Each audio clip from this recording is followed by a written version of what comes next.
Hey guys, myself Humayun Malik, and today we are going to start our new playlist of electromagnetism with the most important topic known as Maxwell equations.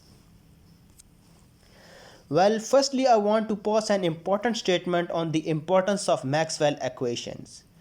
Maxwell equations are set of four equations that are very important, so important that they brilliantly describe whole electricity and magnetism, and collectively this is known as electromagnetism.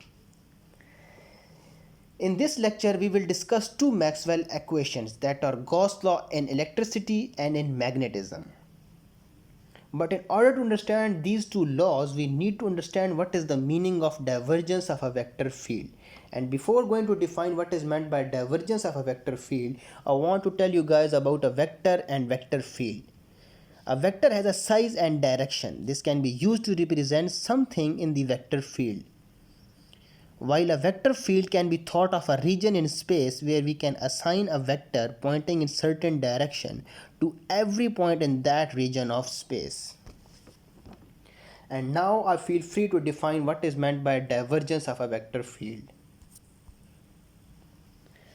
Divergence of a vector field simply measures how much the flow is expanding at a given point. It does not indicate in which direction the expansion is occurring. Hence, in contrast to curl of a vector field, the divergence is a scalar quantity. And we are going to define divergence of a vector field with an example. So we consider a vector field depicted by these arrows, and for simplicity, I assume that our vector field is only along positive x-axis. In first case, we see that the magnitude of the vector field increases along the increasing x direction, and assume that the strength of the field or magnitude of the field is directly proportional to the length of the arrow. So you can see that the size of the arrows increases along the increasing x direction.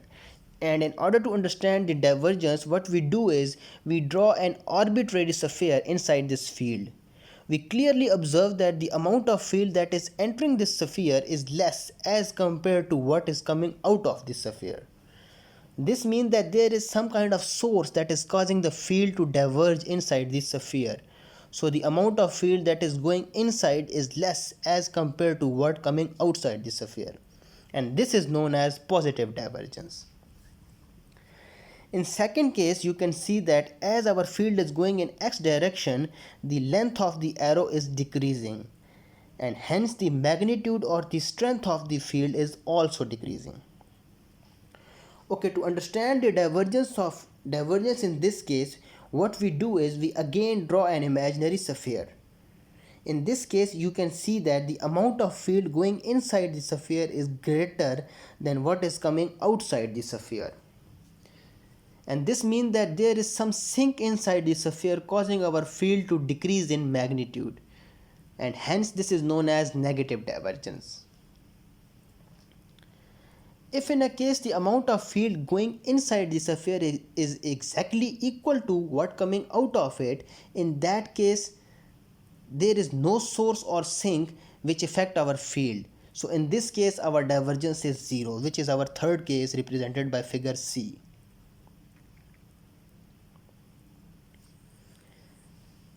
So now let's discuss Gauss law in electricity, which is del dot E is equal to rho divided by epsilon naught, where rho is known as charge density and E is electric field, and epsilon naught is a constant.